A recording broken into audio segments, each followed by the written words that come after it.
I bought a car.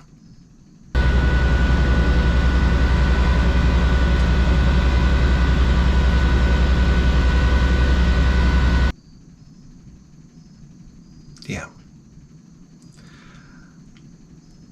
A lot of people might not know this about me, but I'm a car guy. First and foremost, above everything else. I love cars. Yeah. And like in the first and second grade, I can remember going to the library. You know, they drag you down to the library, and the librarian, Mrs. Evans. We had a librarian who was this woman. I don't know what she put her lipstick on while standing on top of, I don't know, the Home Depot paint shaker, because her lipstick would go like this and like up her face. I'm like, who is this? The fucking Joker? You never saw anything and she had like a hairy upper lip. I know, I'm throwing up. Anyhow, I love it. It was first grade. And guys, I was still shitting my pants at this point. I was dropping logs in there till the second grade. I'm here to tell you.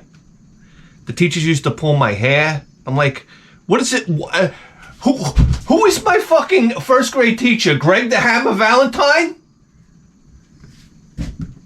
She would call me a pig, a dirtbag, hit me over the head with books. Yeah, Mrs. Cohen. Mrs. Cohen. I wanted to become an orderly. Like a nurse. I don't know, a registered... What do you call a man nurse? I know, they're called nurses now. Just so I could get to Mrs. Cohen and pinch her IV in her last hours. Like, who's the fucking pig now? As I cut off all your life support systems. Imagine hearing cackling laughter from me as you flatline. Oh my God, the ultimate payback. Mrs. Cohen, that fucking bitch whore. Anyhow, where were we? Oh, in the library. Yeah, so I used to take out... Guys, we had girls that were reading in the first grade. I'm like, doy.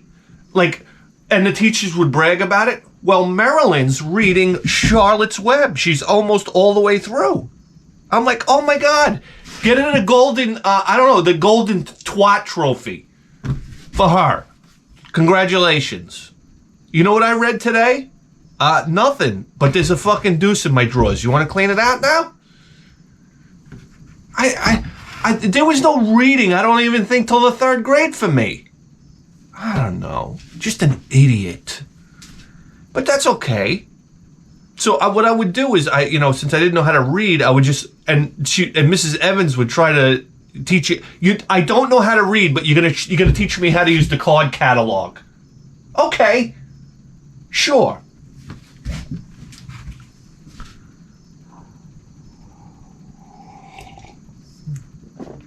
I mean, you want to teach me how to build rocket engines too while you're at it? So, I mean, catalog? Anyway, I used to wander around the library, and then I found a spot in the library that was all drag racing books. Now, you have to understand, this is when I was in second grade. I was born in 1976. So I started school early. Thanks, Mom. I started kindergarten at 4.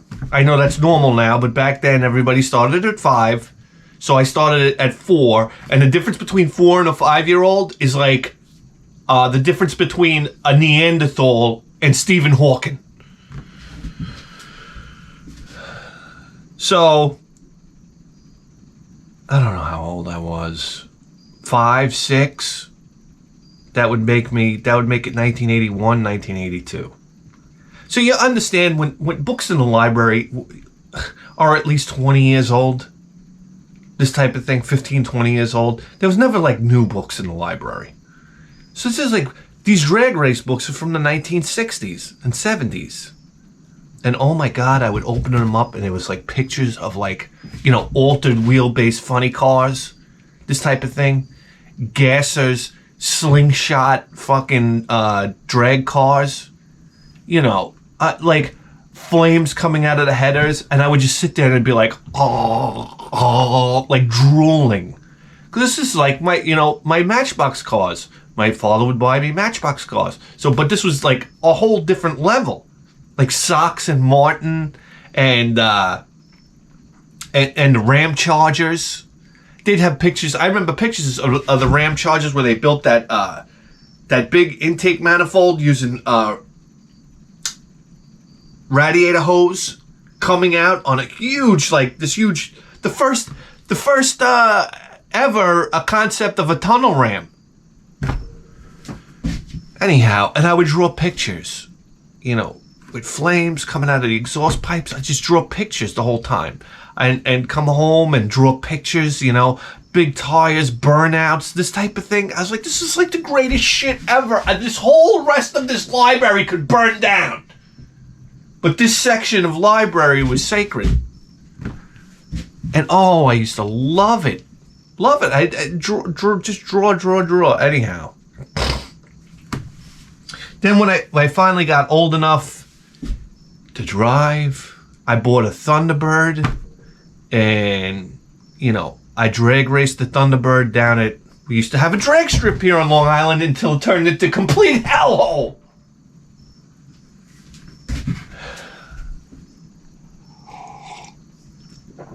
Built a big 460, big block for that sucker. Oh my God! I think about to the early '90s when I bought my Thunderbird. I had no money. I think I paid. Well, my first Thunderbird I got from my parents, which I had to buy for $500. Thank you, Mom and Dad. Everybody else is getting new cars. I had to buy the used car off of them, but I'm glad it was like that. Because I really had a respect for my car. I wanted to take care of it. You know, everybody else that got cars bought for them, like, they didn't give a fuck. You understand? We were, like, putting cigarettes out on the seats. This type of thing. I remember my friend got a new Altima. 1990... When did the Altima come out? Anyhow, the first thing that somebody did was put a cigarette out on his back seat. He went bananas. Anyhow, so back in the early 90s when I was looking for a car, this is like, you know, 93 or whatever, you could have had a Hemi, you could have had a Hemi Chrysler for under 10 grand. Easily. You could have had a 69 Camaros were floating around, 4 or 5 grand. Drivers. Now, you know what 4 or 5 grand gets you now? It gets you like the intake manifold. So, I mean, you know, Hemi cars are going for hundreds of thousands of dollars now. We all know that. But back then, I think about the 5.0 Mustangs. I mean, they were raining from the sky. The last thing that I wanted, I remember the 5.0 Mustang, the very distinct sound of a 5.0 Mustang going by. It was like Flowmasters, this type of thing. When you got your Mustang, it was like I don't know, by court order you had to put Flowmasters on it, and it was that very distinct sound. Everybody had a 5.0 Mustang. Great car. I remember my friend had a convertible 5.0 Mustang, and we used to drive that thing around. And we used to drive it till the wheels fell off. And all he would do is like, had a 5-speed, he would fucking rev it up at every light and sidestep the clutch. The beating that engine took, that engine and transmission, I couldn't believe it. And it always ran cool. Oh, it was like it wasn't even working. What a great car. Anyhow. So yeah, that's it. I used to love working on cars. I loved everything about it. The feeling. Listen, I'm in my, early 20s working on my Thunderbird, I would wake up at 6 o'clock in the morning. That's unheard of for a guy in his early 20s. No matter what, you'd be out drinking all night. I would wake up, break of dawn, to go out and work on that car, and I would work on it until the sun was going down, and would think nothing about it. And I know it was in my early 20s, but would think nothing about it. Just work on it all day. Little things here, there, details, this, that, the other thing. Anyhow, so it's been a real hole in my life that I haven't had a car. Always had some type of project car to work on, and I haven't had that now. Listen, I'm married, okay? I got a 5-year-old kid, a house here to deal with, all right? There's just no room for happiness. Do you understand? But the one thing that makes me so sad in my life, there's two things that make me so sad. Not having a project car and not having a drum set. Those two things, it's like a knife twisting in my heart every day. It's like, why am I still alive? And I always said to myself about getting a project car, when I got, with my wife and my kid, I always said, it's not the right time. It's not the right time. When my son turns 7, then it'll be the right time. When I have some money put together, then I got news to you, and I want to tell everybody, I want everybody to learn right now, it's never the right time.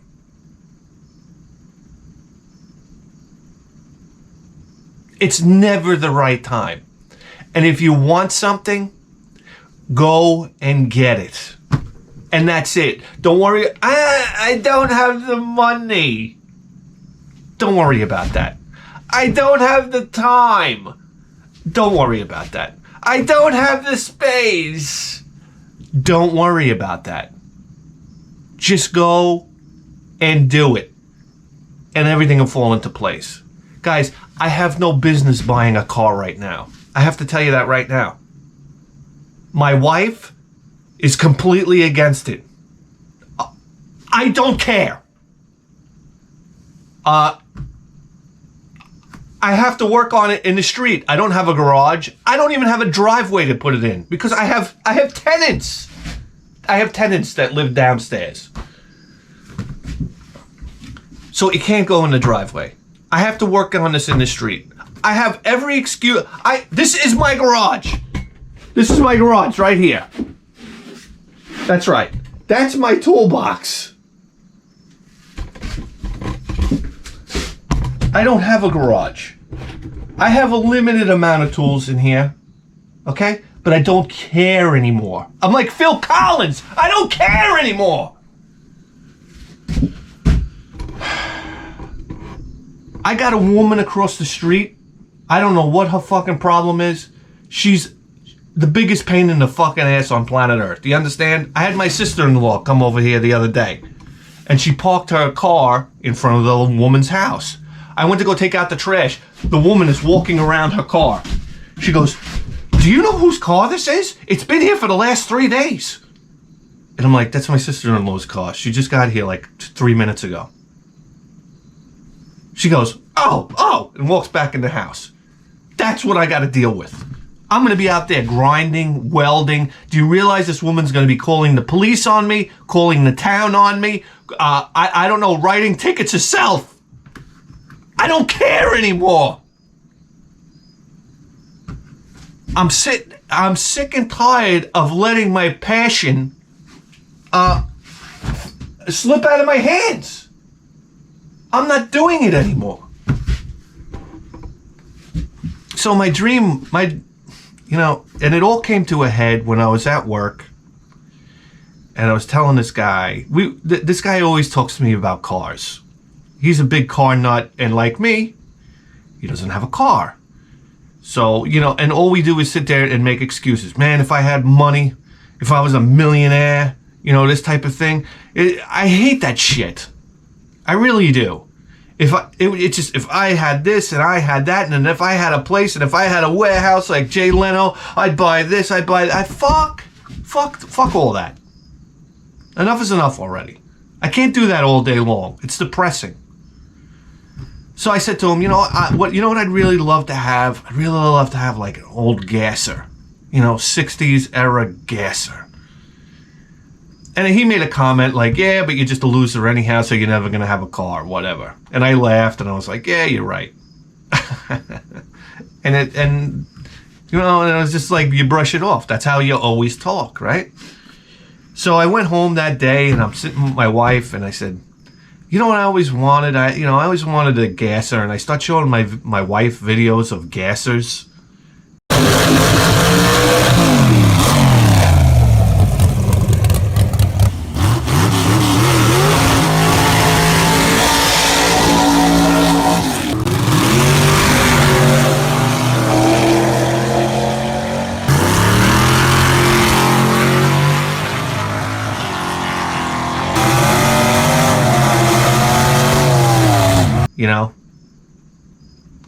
And she's sitting there, she just doesn't get it. She's rolling her eyes.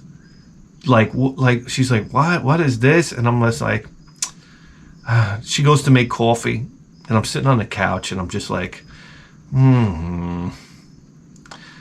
So I go to Craigslist, something I never do. I never do this.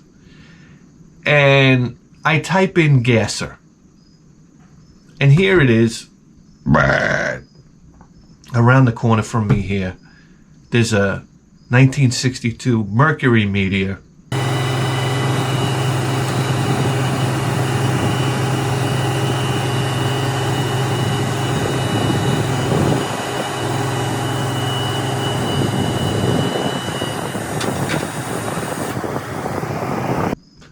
And it's got the front axle done.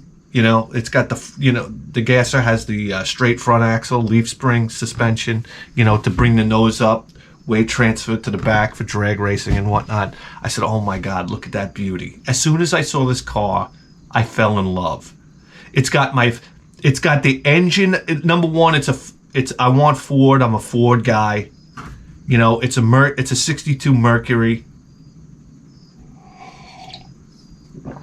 It's got a 289 engine in it. That's the engine that I always wanted. I want a 289 with a 4-speed. This has an automatic, but it has provisions for a 4-speed. It actually has a clutch pedal in it. So I said, oh my God, this is like planets align. How could this be that I had two conversations about this and then bam, here it is in my backyard. And the guy wants $2,500 for it. So I said, $2,500. Listen, it's a 4-door. I get it. It's a 4-door.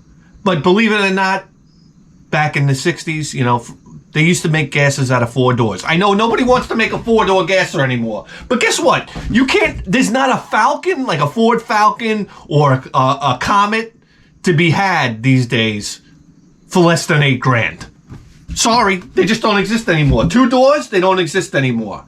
So I don't want to do it like that. I love the idea of doing it low budget. I love building this car a certain way. It doesn't have to be perfect. I don't like perfect. I never did like perfect.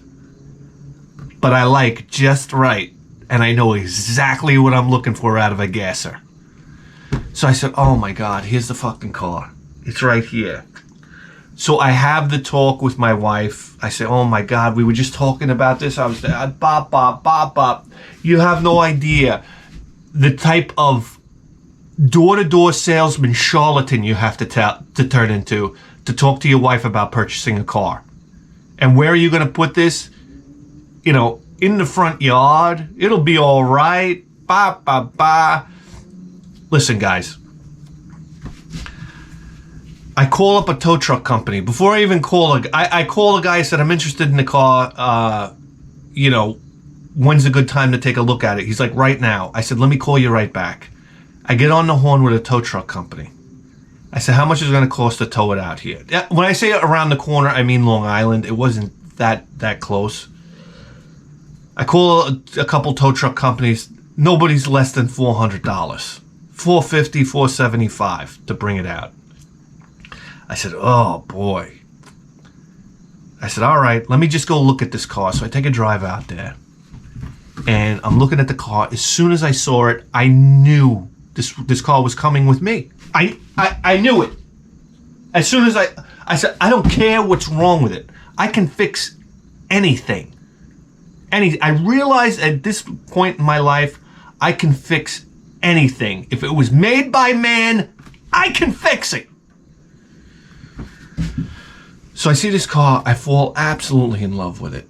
I said, this car's coming. The guy's talking to me. It's got this. It's got that. I like, it's going in one ear and out the other. I said, I really don't care. He's bullshitting me half the time anyhow. I realize he's bullshitting me half the time. So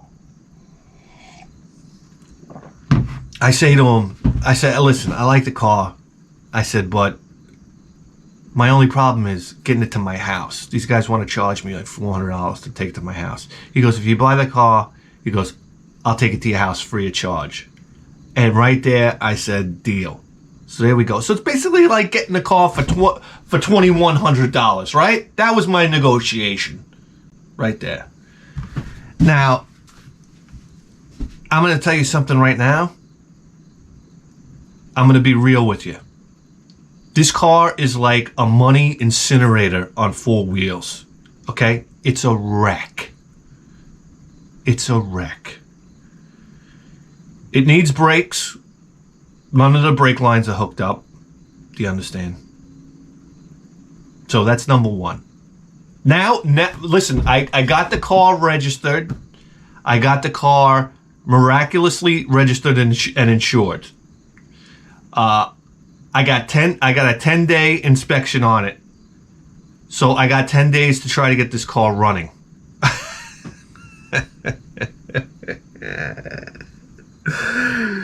10 days to get this car running would be like trying to get a man to the moon in the 1960s. Do you understand? Let's see. Let's go through all the issues here. Like I said, the brakes.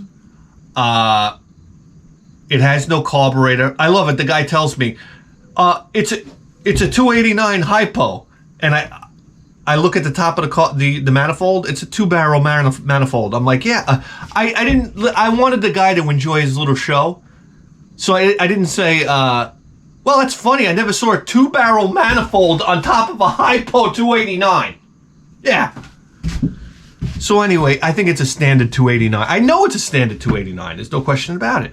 He did like this spray paint job on the engine where, I don't know, this is what you would do like right before selling like the biggest lemon on planet Earth. He like sprayed the top of the engine, but the bottom of the engine's like completely filthy. So I don't know what the story is with this 289. All right. He already lied to me about it being hypo, so I doubt it runs. But we'll see. I need to get a 2-barrel. I got to get a 2-barrel carburetor for it first, just to see if it runs before I go, slapping, an intake and a 4-barrel carburetor onto it. Absolutely. And, exhaust manifolds, this type of thing. It has a beautiful straight axle front end. I don't know if it was installed correctly. Okay, but I can dream. It's got disc brakes up front, which I'm not crazy about. I'd rather have drum brakes up front, just to be period correct. And drum brakes are great brakes. Don't let anybody lie to you. Less rolling resistance. Not that really matters. It's a street car, but they work great as long as they're tuned properly. As long as you maintain them and keep them, you stay on top of them. Drum brakes are great. Had them in my Ford Fairlane. Had a '65 Ford Fairlane. Absolutely love the drum brakes. They're more than adequate. Has a generator. I want to keep the generator, but the generator is all discombobulated. It's not wired up. The regulator is unwired. So I will get the generator. I do want to use the generator in the future, but I got to hook up an alternator to it just to get it running. Like a 1-wire alternator. Do you understand? It's got, let me go. It's got no radiator.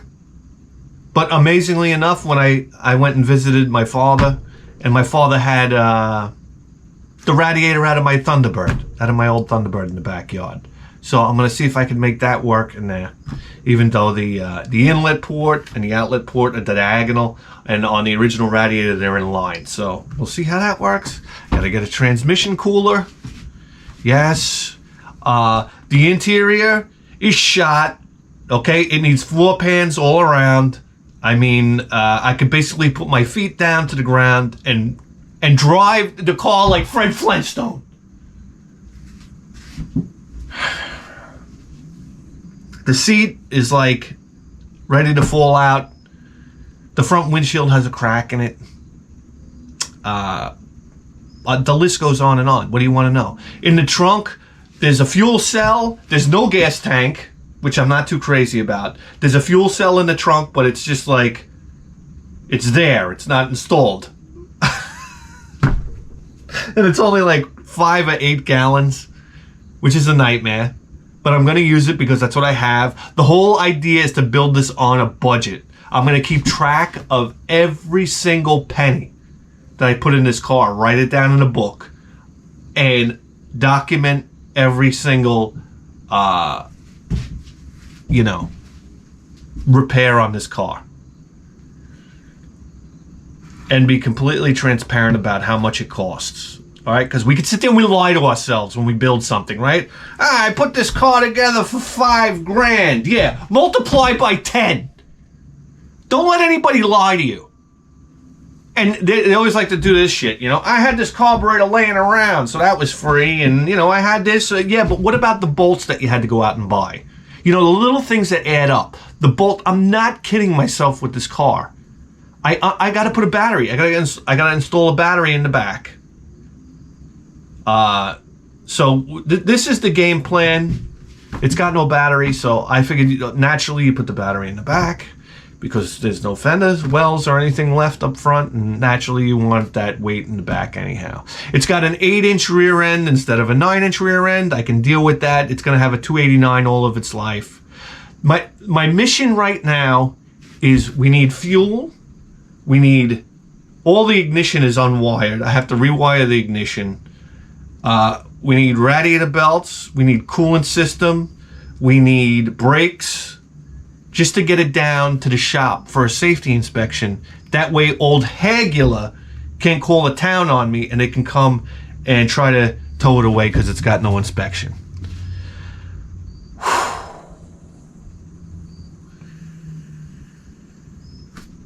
And then we worry about body work last. But to be honest with you, I love the way it looks. It just looks like an old bomber. You understand what I'm saying? It's just an old, mean-looking motherfucker. Yeah, baby. It's got steel wheels. I love the steel wheels, man. They're not going anywhere. This type of thing. I'd love to do Kragers. I love the look of Kragers and whatnot, but I love the dirty look of steel wheels, and I love the look of rust. Rust is like, it's like a thing of the past. You don't see rusty cars anymore. I like rust.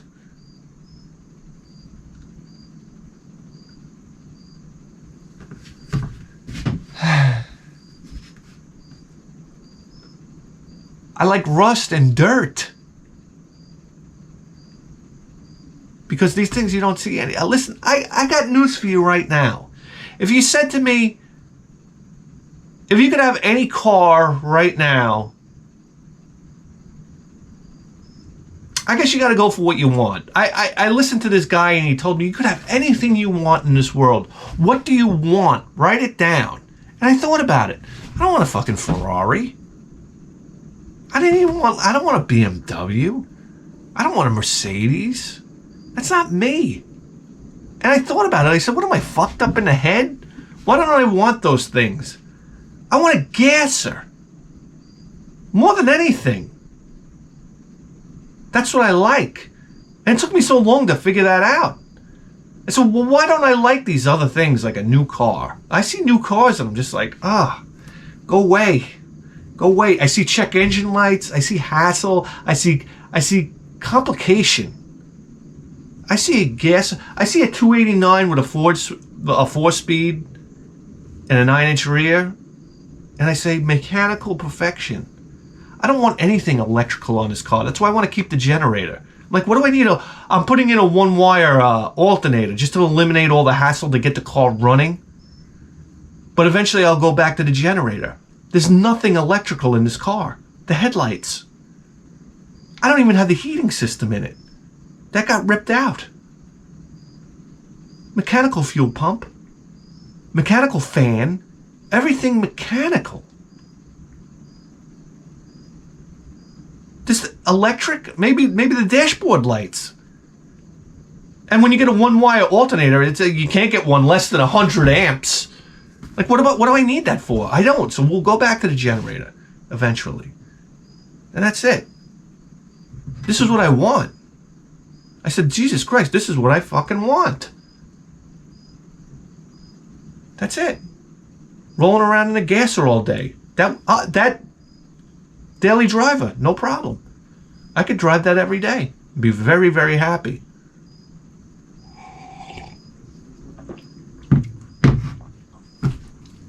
So, future plans for the car would be just a built-out 289, tunnel ram coming through the hood, headers over the fender, or like over the frame fenders, headers coming down, obnoxious cam. That's all I want is a camshaft that's way too big for the engine, and just lopey, ridiculous, radical cam. That's what I like. I don't even care how it affects performance. I just love the way it sounds.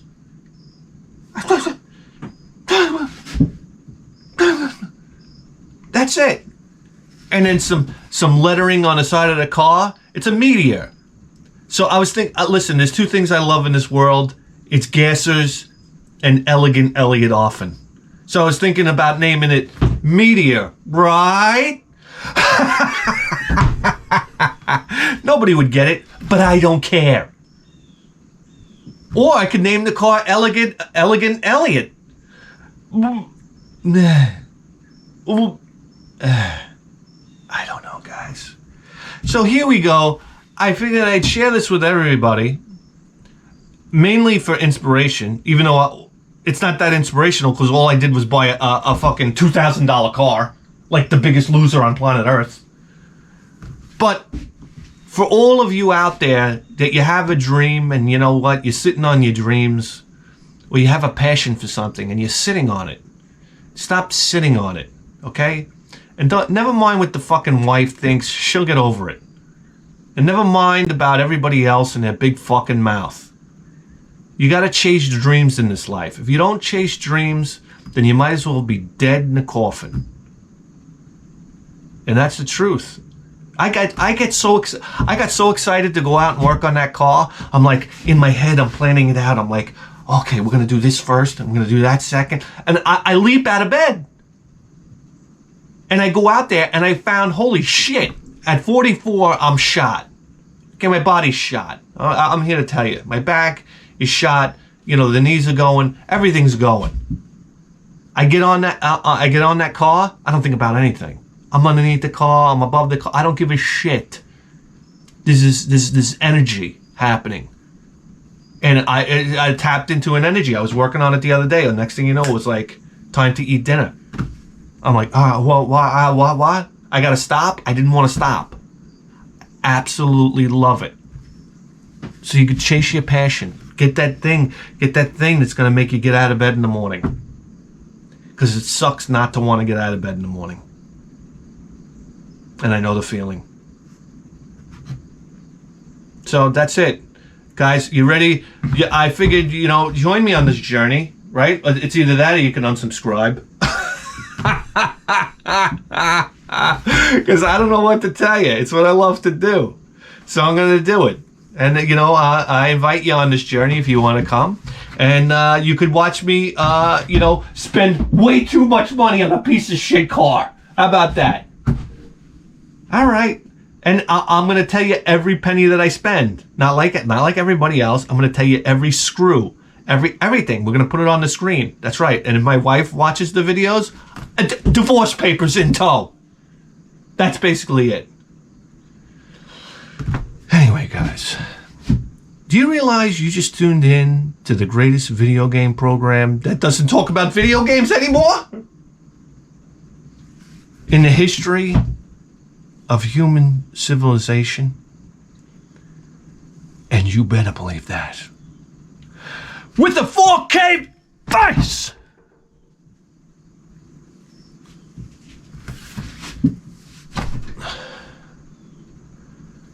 We'll see you next time.